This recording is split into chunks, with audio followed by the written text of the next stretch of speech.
E aí, pessoal, tranquilo? Hoje a gente vai dar uma olhada na unidade 4, Água, Uso e Problemas. Ela é a primeira unidade do quarto bimestre. A primeira não, vai ter ela e a próxima, a 5, né? E nós vamos ver o capítulo 10, que é Hidrosfera, Características, Gestão e Conflitos. Então, essa unidade vai trazer basicamente a água marinha e a água continental, né? E a importância da água para o nosso dia a dia, né? Tanto o seu uso como os problemas gerados pelo mau uso da água, pela gestão da água, né? Então, o capítulo 10 vai falar sobre a hidrosfera. O que é a hidrosfera? A camada líquida que envolve a Terra. Então, você vai ter a água na atmosfera, através do vapor, no subsolo, no lençol freático, água subterrânea, nos lagos, nos rios, né? A própria planta retira do subsolo água e libera, né? Através da evapotranspiração na atmosfera, e você vai ter água nos oceanos e mares. Então, a hidrosfera é essa camada líquida que envolve a Terra, tá? Então, aqui eu já coloco lá na página 172, que é o início do capítulo, né? A partir da página 174, a questão da água no mundo. Então, a distribuição da água no mundo é desigual. Você vai ter uma camada líquida, mas boa parte dela vai estar salgada. Então, hoje, 97,5% da água à disposição da população mundial é salgada, cerca de 2,5% dela é doce. Desses 2,5% doce, que é potável, né, que a gente consome, ela vai ter a maior parte nas calotas polares, vai estar em estado sólido, né? Você vai ter cerca de 29% debaixo do subsolo, né, nos aquíferos e no lençol freático, né? Você vai ter cerca de 0,3 nos rios e lagos e 0,9 em outros, né? Ou ela vai estar ali o vapor da água, né? Ela vai estar no solo, tal. Mas aí tem que ficar claro para vocês que a maior parte da água à disposição da sociedade mundial é salgada e é imprópria para o consumo. Cerca de 2,5% apenas é própria para o consumo, e sendo que esses 2,5% apenas se encontra congelada, né? Nas calotas polares. Aí ele coloca a nível do mundo, né? Vocês podem perceber que a maior parte se encontra nos oceanos, e você vai ter ela também nas geleiras, né? Que é a água potável, a água subterrânea potável, nos lagos, mares já é salgado, a umidade do solo, aquela água que está retida no solo, na atmosfera, aquele vapor da água, nos rios, né? Que é água corrente, e vai dando um total de 100%. Então, a maior parte da água no mundo se encontra nos oceanos, que é o grande reservatório de água, né, do mundo, né? Lá você vai ter uma salinidade maior. Na página 174, ele coloca as águas oceânicas, que vocês acabaram de ver, né? A maior parte da superfície terrestre é coberta pelos oceanos. E dentro do oceano eu vou ter um relevo lá, que é chamado relevo submarino. É o relevo que está abaixo do nível da terra, né? No caso, ele está coberto por água, né? Ele está na superfície, só que ele está coberto por água marinha. E esse relevo ele pode ser dividido em 5 grandes partes, está aqui na página 175. Você vai ter a plataforma continental, que é essa porção aqui próxima do continente, é a porção mais rasa do relevo submarino, está em contato conosco, né? Quando você vai tomar um banho na praia, lá é a plataforma continental, e ela vai até cerca de 200 metros de profundidade. A partir dali, você vai ter o talude.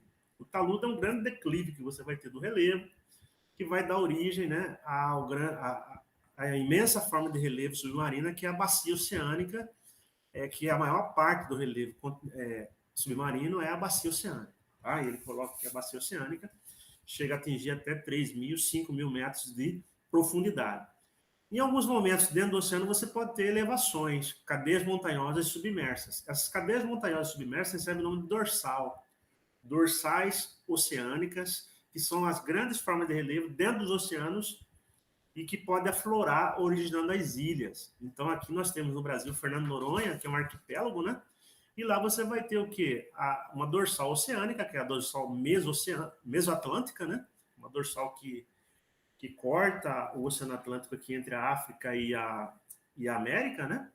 E nós temos os locais mais profundos, que são as fossas. É chamado de fossas oceânicas ou fossas abissais. Geralmente é o contato do continente com o relevo submarino, áreas de subducção, né, contato de placas.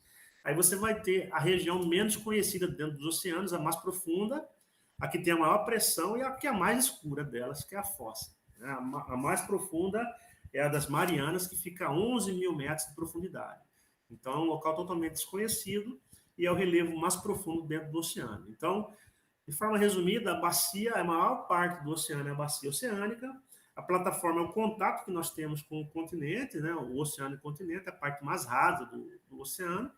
E a fossa abissal é a parte mais desconhecida, porque é a mais profunda. E a cordilheira, né? A dorsal oceânica, é onde surgem os arquipélagos, né? O conjunto de ilhas ali, que nós temos aí em vários locais do mundo. Ok?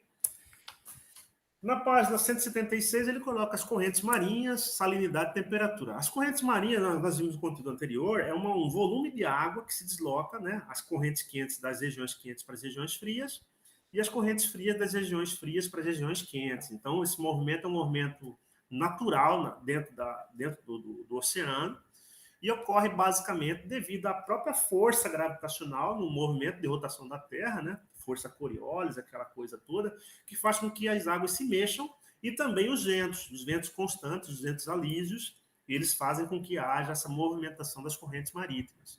Tá certo? Então, as correntes marítimas são importantes porque, para onde elas vão, elas podem levar as características que elas possuem do local de origem. As correntes quentes podem amenizar o frio numa região mais fria, né? Ao longo do ano. E as correntes frias, muitas vezes, elas vêm para umas regiões mais quentes, elas trazem uma grande quantidade de micro-organismos, os plânctons e os fitoplânctons, que são micro-organismos que você encontra na água marinha e que é utilizado aí pelos peixes, né, como alimentação. Então, geralmente, esses locais que têm a movimentação de correntes marítimas, correntes marinhas, no caso, se você tiver lá fitoplâncton ou os próprios zooplânctons, né, animais ou vegetais que estão ali naquele ambiente, você pode ter muitos cardumes de peixe, facilitando a pesca naquele local. Então, a atividade pesqueira sempre está de olho nessa movimentação das correntes marítimas, porque a partir delas você consegue encontrar onde você vai ter muito alimento e automaticamente a atração de peixes para aquele local. Ok? Ah, tá. Eu só esqueci de falar um negócio importante. A salinidade dentro do oceano, ela se encontra devido ao tipo de oceano. Se o oceano é muito quente, você vai ter uma evaporação maior. Então, nas regiões tropicais, onde você vai ter mais insolação, você vai ter uma salinidade maior quantidade de sal na água. Como que chega esse sal na água do oceano, professor? Ele é levado dos continentes para o oceano, que vai receber essa água que vem dos rios dos continentes. O sal está presente na superfície, na terra. Então, quando ocorre uma chuva e a lavagem daquela terra, aquela terra vai para o rio e o rio, de forma direta ou indireta, acaba despejando sua água no mar, ele leva para lá os sais que se acumulam dentro dos oceanos, fazendo com que haja salinidade. Aquele sal que a gente sente presente na água do mar, na água do oceano. Então, a temperatura em ambientes mais quentes, próximo às regiões equatoriais e tropicais, vai favorecer a maior salinidade, porque você vai ter um aquecimento maior da água e a evaporação dessa água deixando o sal, certo? E as regiões mais frias, os continentes, os oceanos mais profundos, né, você vai ter uma temperatura mais baixa e você vai ter uma salinidade menor, tá? Então, dependendo do local que você vá, você vai ter uma água do mar, uma água do oceano mais salgada ou menos salgada, isso relacionado com a posição desse oceano, né, conforme as zonas climáticas. E o oceano, infelizmente, ele tem se tornado um local de depósito de poluição humana, né? Então, é muito comum você ter problemas ambientais que afetam a vida dentro dos oceanos. Uma delas é o lixo, né? O lixo que é despejado aí nas cidades, nas grandes cidades, nas pequenas cidades, que, de uma forma ou de outra, são jogados em alto mar e acaba contaminando, né?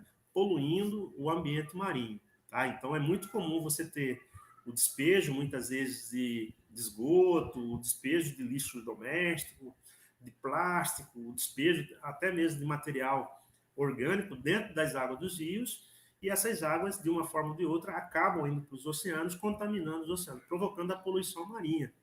E também tem os vazamentos, né? Volta e meia tem alguns navios, os chamados navios petroleiros, né, que carregam petróleo, que tem problema no casco e esse petróleo, ao entrar em contato com a água, ele tem uma densidade diferente, provoca a maré negra, né? Aquela poluição devido ao derramamento excessivo de petróleo, geralmente de um grande navio petroleiro, que acaba contaminando praias, o ambiente marinho, prejudicando até mesmo o turismo. Nós tivemos aí há cerca de 2 anos no Brasil uma mancha de óleo que chegou nas praias do Nordeste e acabou contaminando lá aquelas praias, né?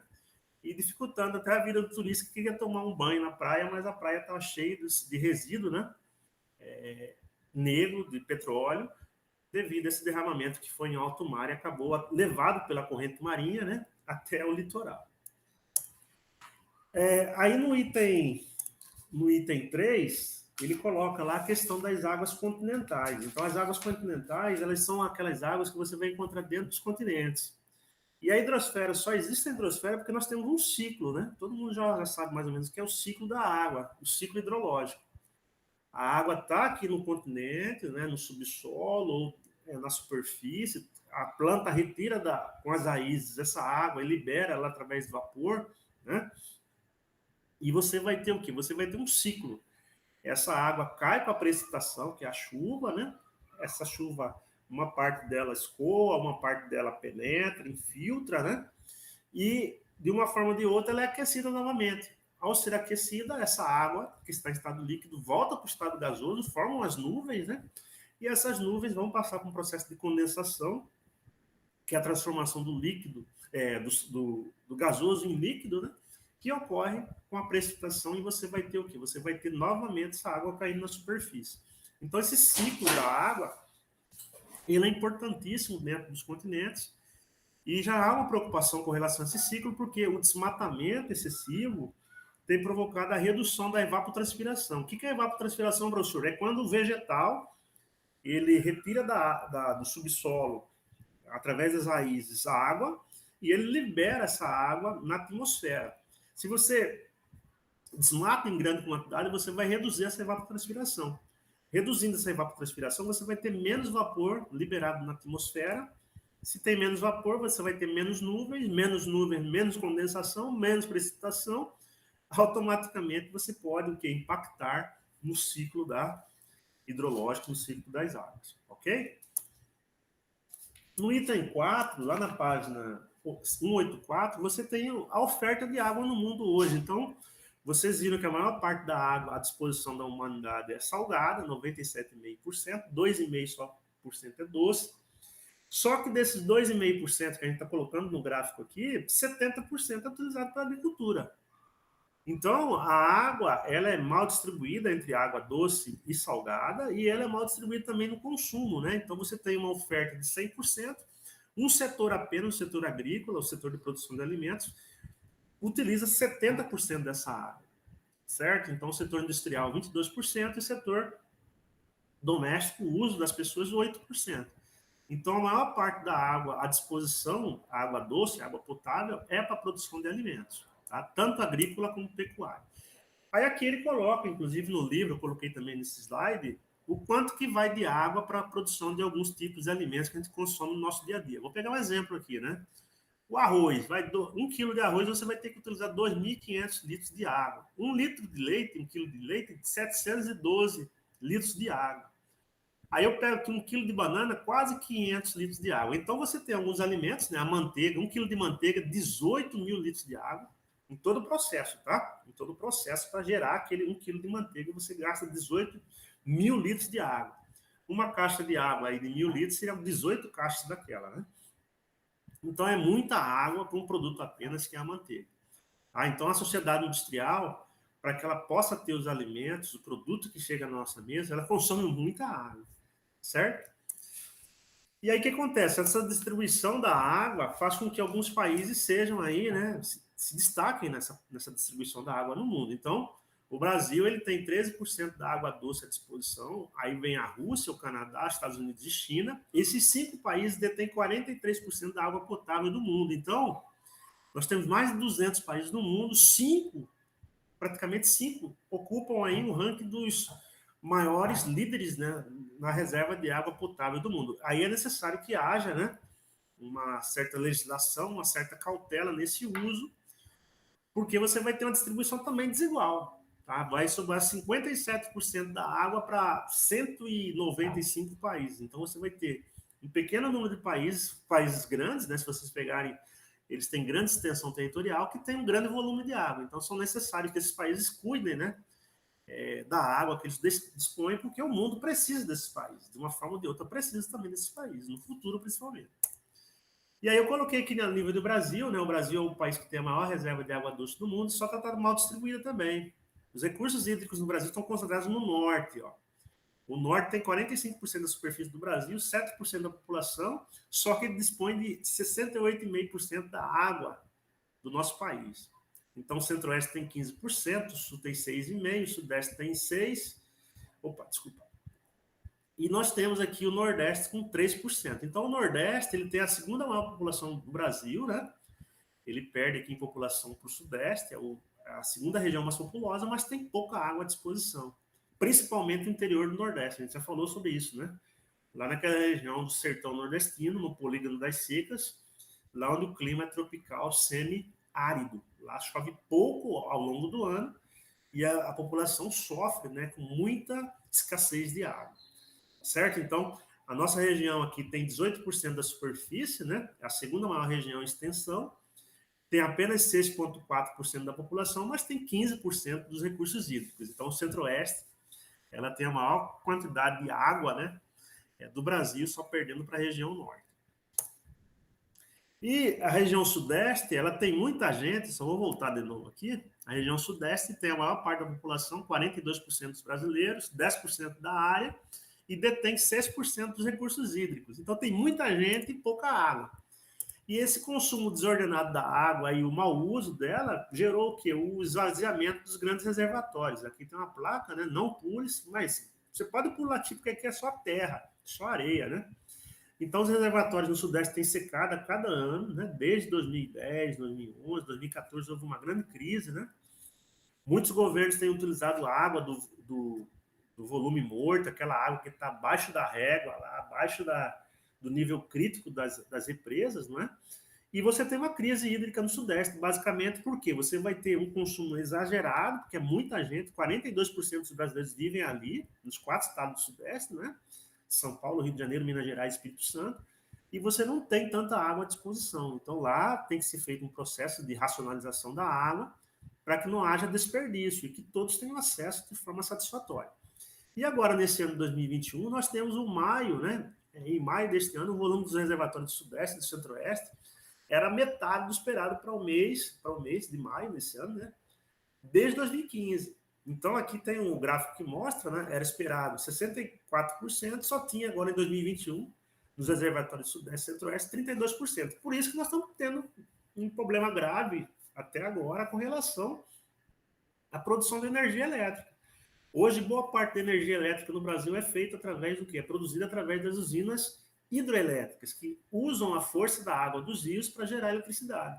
Só que os rios estão baixos, porque o volume de chuva também é baixo, e você vai ter que usar as usinas termoelétricas. A termoelétrica utiliza gás natural, utiliza óleo diesel, algumas utilizam até carvão, né? Para aquecer lá o processo de aquecimento para gerar o vapor dessa água, aquece a água para gerar o vapor move as turbinas, e é um processo caro. E aí o que o governo fez? Jogou a conta para cima do consumidor.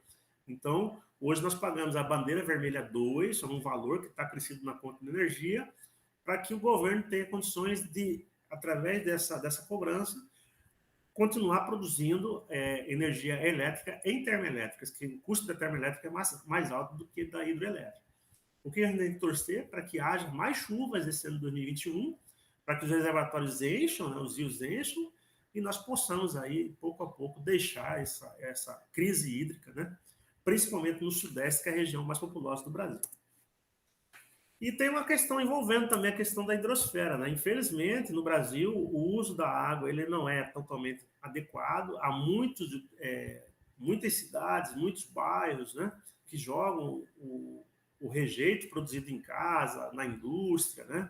A produção agrícola, joga isso aí geralmente no solo, acaba contaminando o solo, a água da chuva leva essa contaminação para os rios, o esgoto também, o resíduo industrial vai para os rios, e muitas vezes vai sem tratamento e acaba contaminando os rios, indiretamente a vida marinha, a vida desses rios é comprometida e também vai cair no mar, comprometendo a vida marinha, né? Então, É muito comum você ver notícias aí envolvendo mortandade de peixe, uma grande quantidade de peixe que é morta, porque muitas vezes aquele rio está com excesso ali de micro-organismos, né? Principalmente micro-organismos que consomem oxigênio, reduzindo o oxigênio da água, provocando a mortandade dos peixes ali, né?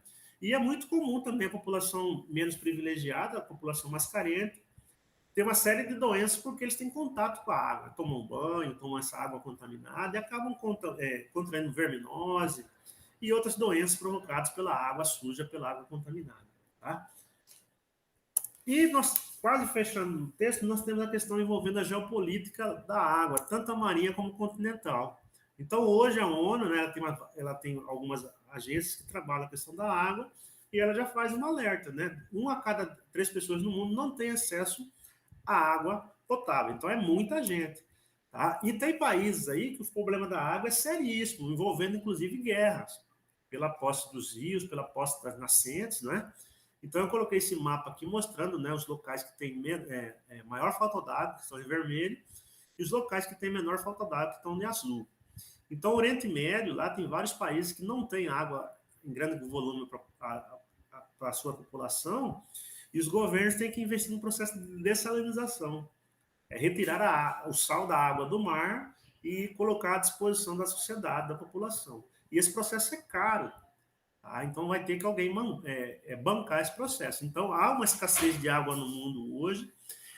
Há aí países que a principal disputa entre eles é pela posse da água, pela posse dos rios, né, pela posse dos lagos. Por quê? Porque a próxima guerra que nós teremos aí no futuro não vai ser por petróleo, não, vai ser pela posse da água, porque do jeito que está aí, a cada ano essas mudanças climáticas, reduzindo o volume de chuva, né, automaticamente reduz os volumes dos rios e automaticamente vai ter menos água à disposição. Então, o Brasil, aqui pelo mapa, vocês percebem que ele tem falta d'água, principalmente no interior do Nordeste, essa região que eu falei que é o sertão nordestino, né? Mas há uma ampliação dessa área ali no Nordeste para outras áreas também, né? Norte de Minas, tal, e o que pode aí no futuro comprometer, né, as políticas públicas com relação ao uso da água no Brasil. Tá? Então a geopolítica da água diz o seguinte, ó, tem muitos países, principalmente no norte da África e do Oriente Médio, uma parte da Ásia, que estão com uma escassez muito grande de água e eles vão aí disputar, né, entre eles ali as reservas hídricas que estão próximos ali, né? Então, muitas vezes uma guerra vai se iniciar pela posse da água envolvendo os países, porque a população precisa da água para sobreviver. A água é vida, né, galera? Aí tem a questão das águas continentais. Ele coloca que hoje as águas continentais elas são aí usadas de modo inadequado, né? E você tem aqui o acesso da população à rede potável em 2002. É um dado velho, né? Quase 20 anos já, mas há um parâmetro, né? Então, menos de 50% da população com acesso à água, principalmente os países da África, né? De 50% a 75% da África e uma parte da América Latina, o Brasil está aqui nesse amarelo, né? 76% a 90% da população com acesso à água. Os países desenvolvidos é de 91% a 100% da população com água, né? Ou seja, com água à sua disposição. Tá certo? Então, o Brasil ele tem um acesso ainda à água que é satisfatório, né? 76% a 90% da população, mas você vai ter 10% da população ali que não tem água potável. Então, o sistema de gestão dos recursos hídricos tem que ser melhor revisto em uma série de países para que eles tenham o quê? Condições de dar acesso à população ter o mínimo possível para a sobrevivência, né? Que é o saneamento básico. O saneamento básico é o que? A água potável, a água tratada, a coleta do lixo e a coleta do esgoto. Então, você tem que ter condições mínimas, né, da pessoa ter a coleta de esgoto, a coleta do lixo da sua residência e ter água potável, água tratada à sua disposição. Tá? Então, é uma questão que envolve os vários governos no mundo, é uma questão ainda que os países pobres, os países em desenvolvimento estão procurando resolver, mas que já foi superada aí nos países desenvolvidos. Se você pegar o verde, que são a maior parte deles são países desenvolvidos, né? A grande maioria, e você vai ter a distribuição, a população com quase 100% de acesso à água potável, tá? E é isso, aí tem o exercício, tá, galera? Compreensão e análise 1, página 183, somente os exercícios discursivos. Compreensão e análise 2, a página 196, também somente os conteúdos discursivos. Era isso, galera, o nosso conteúdo capítulo 10. Isso aqui que vai ser cobrado de vocês aí, para que vocês postem no Moodle, né? Era isso.